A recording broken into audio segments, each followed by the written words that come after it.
नागपुर शहर में अवैध कारोबार के खिलाफ पुलिस की सख्त मुहिम लगातार जारी है।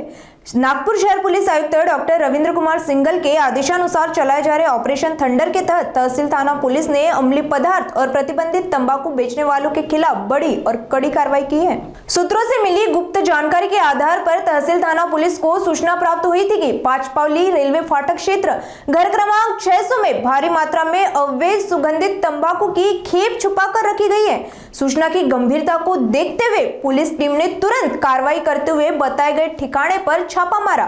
छापेमारी के दौरान पुलिस ने अलग अलग ब्रांड का सुगंधित तंबाकू बरामद किया, जिसकी कुल अनुमानित कीमत 4,14,62 रुपए बताई जा रही है। पुलिस ने मौके से पूरा मुद्देमाल जब्त कर लिया है। इस कार्रवाई में पुलिस ने एक आरोपी को गिरफ्तार किया, जबकि इस अवैध कारोबार से जुड़े अन्य लोगों की तलाश भी शुरू कर दी गई है।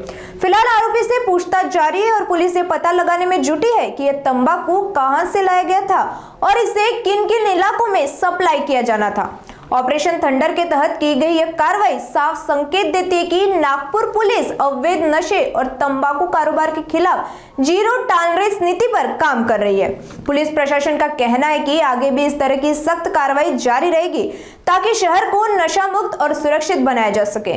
पोलीस स्टेशन तहसील येथे अपराध क्रमांक 853/25 कलम 123, 274, 275, 223 भारतीय न्याय संहिता सहकलम अन्न व मानके कायदा 2006 चे कलम 59 अन्वये गुन्हा दाखल करण्यात आलेला आहे। पोलीस स्टेशन नागपूर शहरातील सर्व पोलीस स्टेशनला आदरणीय पोलीस आयुक्त सरांनी डॉक्टर रविंद्र सिंघल सरांनी अत्यंत कडक आणि स्पष्ट सूचना दिलेली आहे की नागपूर शहरामध्ये कोणत्याही प्रकारचे अंमली पदार्थ, तंबाखूजन्य पदार्थ, गांजा, एमडी कुठल्याही प्रकारचा अवैध व्यवसाय चालू देणार नाही किंवा चालवला जाणार नाही, त्याला कुठलेही आश्रय पोलिसांतर्फे दिला जाणार नाही, त्याच्या स्पष्ट सूचना आणि आदेश दिल्या होत्या। त्या अनुषंगाने पोलीस स्टेशन तहसीलची टीम ज्यामध्ये PSI Manish Shahkar, head constable Gorle आणि हेड कॉन्स्टेबल सिंगोवार असे पेट्रोलिंग करत असताना त्यांना खात्रीशीर माहिती मिळाली की आरोपी नामे नामदेव श्रावण तराले वय 45 वर्षे राहणार पाचपावली पहिले फाटक टोपरेच्या विहिरीजवळ घर क्रमांक 600 गोळीबार चौक पोलीस ठाणे तहसील नागपूर हा त्याच्या ताब्यामध्ये तंबाखूजन्य पदार्थाचा साठा करून त्याने त्याच्या घरी ठेवलेला आहे अशी खात्रीशीर माहिती पोलिसांना मिळाली होती आमच्या टीमला।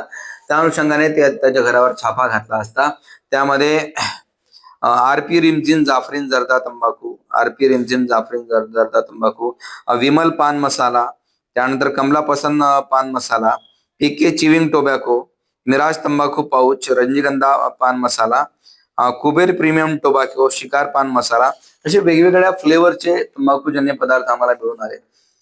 यातील ज्या फिर्यादी आहे शीतल सुधाकर देशपांडे वय 42 वर्षे, अन्न व सुरक्षा अधिकारी, अन्न व औषध प्रशासन, महाराष्ट्र राज्य नागपूर यांना आम्ही सदरची माहिती दिली आणि घटनास्थळीच त्यांना पाचारण करण्यात आलं होतं। त्यांनी येऊन संपूर्ण मुद्देमालाची मोजदाद करून आमच्याकडे तहसील पोलीस स्टेशनला कायदेशीर फिर्याद दिलेली आहे। त्याच्या अनुषंगानेच सदरचा गुन्हा दाखल करण्यात आलेला आहे। यातील आरोपीला अटक करण्यात आलेली आहे। त्याच्याकडून त्याच्या ताब्यातून एकूण 4,14,562 रुपयाचा मुद्देमाल जप्त करण्यात आलेला आहे। आज रोजी आम्ही पोलीस स्टेशन मधील जो अटक आरोपी आहे त्याला माननीय न्यायालयात हजर करणार आहोत आणि त्याची पोलीस कस्टडी कडून घेऊन त्याने सदरचा मुद्देमाल नेमका कुठून आणला होता, कोणाला विकणार होता याबाबत सखोल तपास करीत आहोत। हे सदर आरोपीवर यापूर्वी सुद्धा एक अशाच प्रकारचा गुन्हा दाखल आहे, त्याबाबत सुद्धा आम्ही योग्य ती कारवाई करीत आहोत।